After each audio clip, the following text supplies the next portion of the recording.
میرے نبی پاک علیہ السلام کے غلام حضرت طارق بن عبداللہ رضی اللہ تعالیٰ عنہ فرماتے ہیں کلمہ پڑھنے سے پہلے ایک دفعہ ہمارا سارا قبیلہ تجارت کے لیے نکلا تھا، اور اس وقت منظر یہ ہوتا تھا کہ ہم اپنی عورتوں کو بھی ساتھ لے جاتے تھے۔ 6 مہینے سفر کرنا ہوتا تھا، اونٹ گھوڑے ہم بیچا کرتے تھے، عورتیں بھی ساتھ رہتی، کھاتے بھی پکاتے بھی۔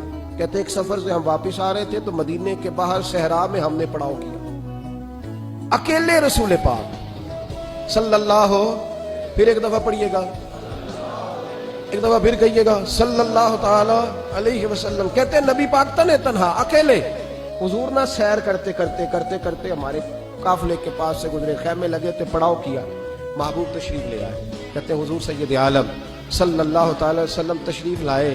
کوئی قبیلے میں سے قافلے میں سے حضور کو جانتا نہیں تھا۔ ایک سرخ رنگ کا اونٹ تھا ہمارے سردار کا جو بکنے سے رہ گیا تھا، بڑا خوبصورت۔ کہتے ہیں نبی پاک کو پسند آ گیا۔ حضور پوچھنے لگے تم کون ہو؟ کہا جی مسافر ہے۔ کہاں سے آئے ہو؟ فلاں جگہ سے آئے ہیں۔ کس لیے آئے ہو؟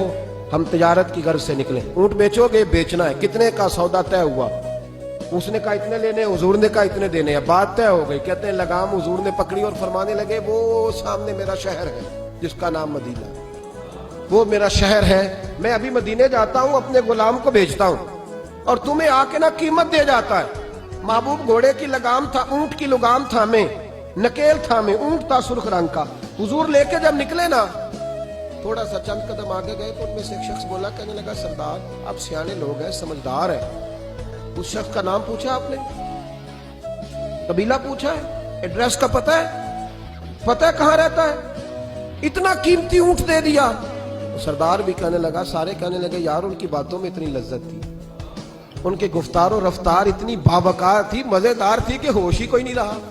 بھئی ہم پرانے تاجر ہیں، کبھی اس طرح کا سودا کیا ہی نہیں جس طرح کا آج ہو گیا۔ اوہو واقعی کچھ نہیں یاد رہا، کوئی سمجھ نہیں آئی۔ وہ ابھی نظر آ رہے ایک آدمی، دوڑ کے جاؤ، دوڑ کے اور جا کر کے نا ان سے کہو بڑی جائز بات ہے، وہ ناراض بھی نہیں ہوں گے۔ ان سے ایک شخص کہو کہ بھئی اونٹ دے جاؤ، پیسے لے آنا اور اپنا مال لے جانا، دوڑ کے جاؤ۔ ایک شخص دوڑنے لگا تو سردار کی بیوی خیمے کے اندر تھی، پردے کے پیچھے سے بولی، کہنے لگی خبردار کوئی پیچھے نہ جائے، اگر پیسے مل گئے تو ٹھیک ہے، نہ ملے تو میں دے دوں گی، کوئی پیچھے نہ، کوئی نہ جائے پیچھے۔ سردار کہنے لگا تو جانتی ہے؟ کہنے لگی نہیں۔ کہا گارنٹی کیوں دے رہی ہے؟ تو کہنے لگی تم نے ان کا چہرہ نہیں دیکھا؟ تم تو سودے کر رہے تھے، میں پردے کے پیچھے سے دیکھ رہی تھی۔ پیر مہر علی شاہ صاحب کو کسی نے کہا تھا نبی پاک کا حلیہ بیان کرے، بتائیں حضور کے کان مبارک کیسے تھے، آنکھیں کیسی تھی، ناک مبارک کیسی تھی، بینی مبارک کیسی تھی۔ تو پیر مہر علی شاہ صاحب کہنے لگے کوئی مثل نہیں ڈھولن دی، کہنے لگے مجھ سے نہیں بیان ہوتا حضور کا حلیہ، کوئی مثل نہیں ڈھولن دی، تو چپ کر مہر علی، ایتھے جا نہیں بولن دی، میں بس کر، تو بیان کر سکتا ہے؟ اتنی طاقت۔ اعلیٰ حضرت نے کہا لم یاتی نذیر کفی ناظرن مثلے تو نشد، پیدا جانا۔ حضور مثال تو تب آپ کی بنے گی نا، کوئی آپ کی طرح کا پیدا تو ہوگا، تب بھی مثال بنے گی، تو جب ہوا ہی نہیں تو مثال کیسے بنے گی؟ کہنے لگی کوئی نہ جائے، نہ پیسے آئے تو میں دے دوں گی۔ میں تو پردے کے پیچھے سے دیکھ رہی تھی، ان کے چہرے کا وقار دیکھا، ان کی آنکھوں کی روشنی دیکھی، ان کے لفظوں کا حسن دیکھا۔ تم 50 باتیں کرتے تھے، وہ ایک جواب دیتے اور گنے چنے لفظ بولتے تھے، ان کی سادگی کا وقار دیکھا۔ جانے دو، نہ پیسے آئے تو میں دوں گی۔ کہتے ہیں حضور گئے، تھوڑی دیر کے بعد ایک کالے رنگ کا حبشی غلام آیا، پیسے بھی پکڑے اور اپنی چادر میں نا کھجورے باندھ کے تو پیچھے ڈالی ہوئی، تو دیہاتی لوگ پیچھے نہیں ڈال لیتے، کھجورے ڈال کے پیچھے۔ کہتے ہیں وہ آئے اور ان کی آنے کا انداز بھی بڑا نرالا تھا۔ کہتے ہیں وہ جھومتے جھومتے اللہ کا ذکر کرتے، اللہ الصمد کرتے پہنچ گئے اور آگے کہنے لگے تم سے میرے نبی نے اونٹ خریدا؟ تم سے؟ کہا ہم سے خریدا ہے۔ کہنے لگے یہ تمہارے پیسے؟ اور پھر چادر کھول کے صحرا پہ بچھا دی، کہنے لگے یہ تمہارے پیسے اور کھجورے کھاؤ، میرے نبی نے تحفہ بھیجا ہے، کھاؤ، حضور نے تحفہ بھیجا ہے۔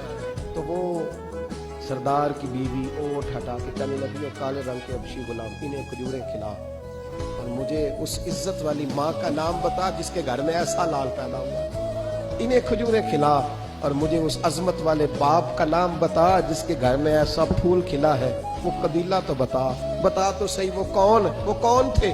2 گھڑیاں رکے ہیں پر خوشبو ہی پھیل گئی ہے، رنگ ہی بدل گیا، تار کوئی مثل نہ ڈھولن دی، تو چپ کر مہر علی، ایتھے جہاں نہیں ہو بولن دی.